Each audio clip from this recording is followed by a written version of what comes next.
Après l'interpolation des déplacements, nous allons cette fois-ci exprimer le théorème des travaux virtuels.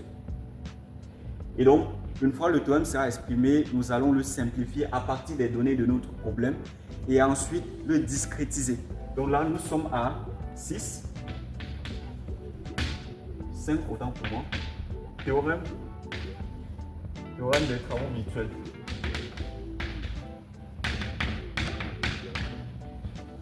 Voilà.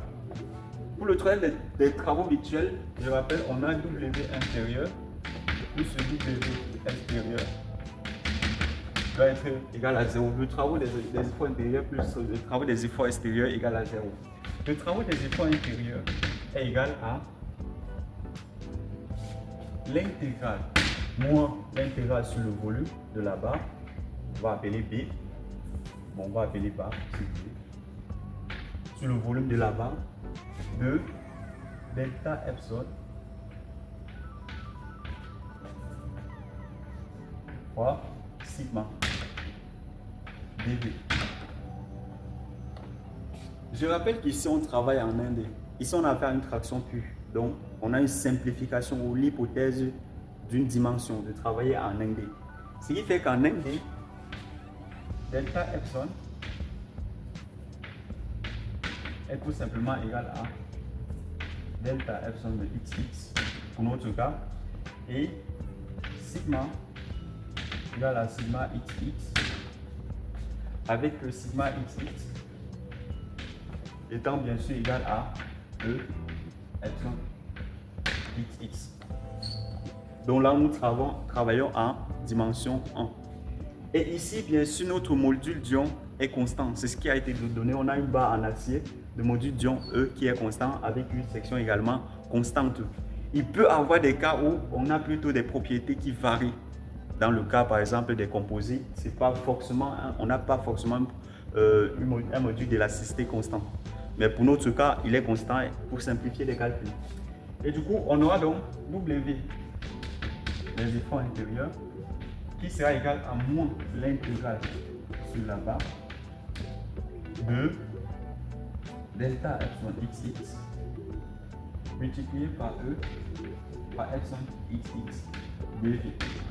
Ceci est encore égal à quoi? On a fait une section constante et donc on peut dire que ceci est encore égal à moins S l'intégrale de 0 à 2L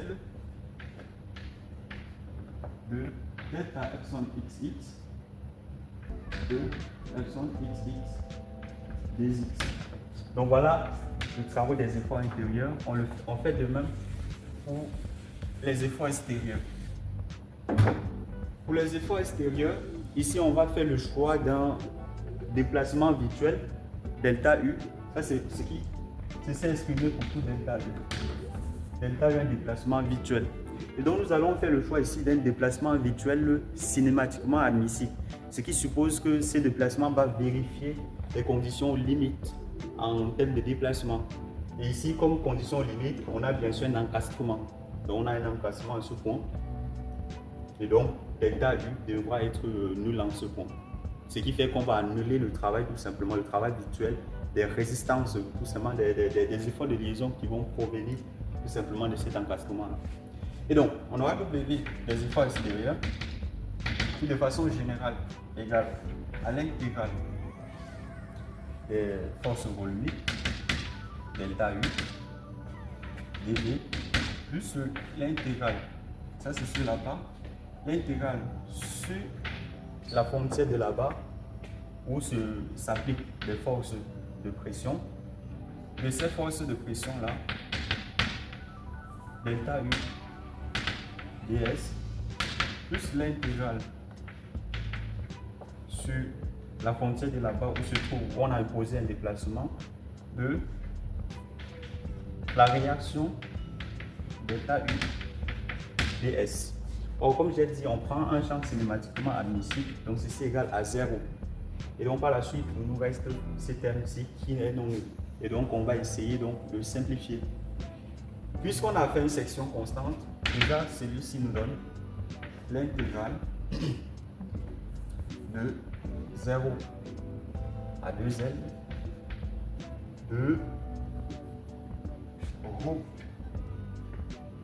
oméga carré x vecteur scalaire delta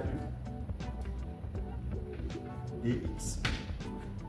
Et ceci nous donne, vous voyez, là où on a appliqué la force, c'est à x. C'est tout simplement à x égale à, en quelque sorte, c'est sur la surface, tout simplement à la section à x égale à 2L. Donc ceci va tout simplement nous donner, je vous fais confiance, on a fait une section constante. Ceci nous donnera F, donc on a S fois F scalaire delta U en X égale à 2L. Voilà. Donc voilà tout simplement le théorème des travaux virtuels où on a essayé de détailler chaque thème de ce théorème. Voilà, donc on va arrêter cette partie comme ça et nous poursuivons dans la prochaine vidéo.